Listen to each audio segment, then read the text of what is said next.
I love when guys make their debuts or they're getting called up. And no, it's not a Baltimore Oriole that's getting called up right now. There's another top prospect out in Kansas City. Jac Caglianone, top prospect for them. It's hitting balls everywhere except keeping it in the yard. Literally, it's going out of the park to right, left, center. You name it, he's doing it.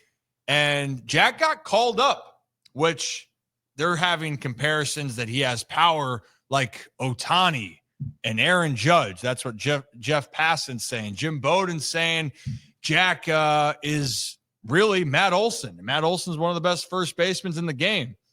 That's all interesting, but then there was another conversation that we saw that was on CBS, and David Samson talked about how he was shocked that Jack got the call up, but more from the business side. So let's play that clip for you guys, and we'll react on the other side. Has done is the single most irresponsible move I've seen in quite a long time.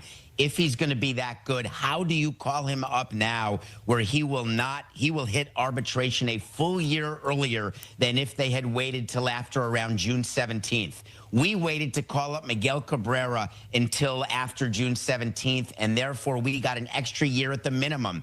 I have no idea how a team that's not in the top 10 of payroll is not paying attention to dates. And the Royals forcing the issue, that's a bunch of horse hockey. You take the extra 2 weeks because it gives you an extra year, and it compounds itself in arbitration. This is a $10 million decision they made. He better be Vladimir Guerrero Sr., and he better start now. But to me, the GM said, oh, we're not going to make a move, until the team is hot. Whatever. I don't know what they were doing here, Matt. I would not have done that. Now, of course, he could get a full year of service time if he finishes top 2 Rookie of the Year, in which case it wouldn't matter. But he's got to finish top 2 in Rookie of the Year. But I guess as Vladimir Sr., he may. But for me, this is irresponsible. So David right there is saying that, and this is the business side, team control. They waited 2 more weeks that the Royals would have 1 more year of control under their belt. And that's the game that teams play. Well, let's not sugarcoat that. Yeah. Right? Mm-hmm. And he's saying that's a $10 million decision because that's what they could lose up to that for Jack being called up 2 weeks before. Now, he's going to have to go on a bender to win Rookie of the Year or top 2, right? Because you're halfway through the season. So the odds of getting that year anyway are working against him. But for the sake of winning, Zach, you mentioned it right before we came on, the Royals want to win. And they felt like right now, hey, Sam, there you go. Throw it out the window. Good catch, Sam. Good catch, actually. Yeah, don't actually throw that out the window. Yeah. But they want to win. It's not about the business right now. Yeah, and pretty much what Samson's saying is it was a stupid decision because the Royals didn't do what 99% of fans hate about the rookie deals and, beginning start to people's MLB careers, because this is just blatant, timeline manipulation. This is service time manipulation.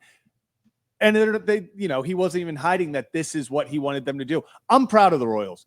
Say, screw it. We think that this player is ready to come up. He has done everything that he can in the minors.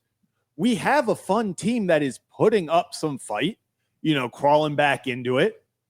Why wouldn't you bring up that guy? If the Orioles were showing some fight and Sam Basayo was, doing what Jac Cag is, and he's going out, and you feel like, Basayo by himself is already doing majority of this at much younger. But you would be, if you're an Orioles fan, you're like, yeah, this guy can help. He's our best chance at first base. I get the whole money part of it, but I think sort of like analytics where it's like you can't judge a heartbeat and stuff like that. You can't look at this, as, in 6 years down the line, we're going to be upset about this. You look at it as we have a fun young team that can make some noise. And we have a very, very, very talented young player who is ready to contribute. Bring him up. Why overthink it? I get, maybe in 6 years they look back and they're upset about this, but that's if I'm the GM, I'm sorry, but I would love that's potentially the GM in 6 years problems. I Go for it. That's bullshit, in my opinion. 2 weeks is all you needed. Don't hate the player, hate the game. These are the rules, the confines within the CBA. You know what the game is, and don't think for a second that the players aren't thinking about not extending. We talk about that all the time. They don't want it to get extended because they're playing their game too. So from a GM's perspective, from an organization perspective, if all it took was 2 weeks to ensure another year of arbitration, I'm taking that, especially with the talent that this guy has.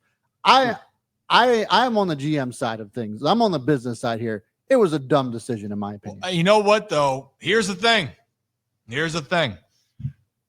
The Royals they were hoping to bring him up when they were firing on all cylinders. That's what J.J. Picola, the GM, said just a week or so ago. Hey, we want to bring him up when we're humming. Yeah.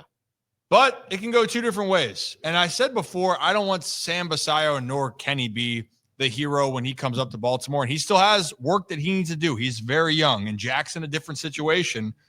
Jac was on fire. Hitting 320 in the minor leagues, 15 jacks, 56 RBIs. Everything that was thrown at him, he was having success. And this Kansas City Royals team, the only reason I'd say, hey, screw it, bring him up, if you think that him coming up is actually going to be the jolt that sets this team going, because Kansas City's in an interesting spot. They're 2 games above 500, right? And if he comes up there and starts banging out the get-go here, and this team catches fire, Kansas City can look to this move and say, we were right on point. And then say they don't catch fire and it's 2 weeks later and they bring them up and they don't make the playoffs or something happens, that's where my mind goes. But the business, yeah, I get the business. It's a huge risky move. It's a huge risky move, but you know what? I hope fans, if you're out there, I hope you appreciate it like you said, Zach. I mean, Sam, do you want to win now, or are you more of a business guy? And I will also say we don't know what's happening behind the scenes. You know, we might be sitting here having this argument, and we've seen it with Bobby Witt Jr., we've seen it with Salvador Perez and the Royals, and then in 2 weeks they announced some 10-year deal with him, and that's like they didn't care. Right. Either way. So if that happens, then I think. But I do agree. It's one of those things. In 5-6 years, they might be looking back like, damn, those 2 weeks. Especially if they don't make a noise. Now, if he comes up, like you said, Rip, he starts taking off, he's the, quote unquote jolt they needed, and he pushes them over the top.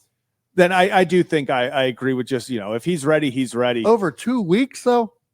2 weeks. I'm just saying we've seen a lot of crazier things. That's why I feel like Kansas City has something planned, because Kansas City is very aggressive. And who is Jac Caglianone's agent?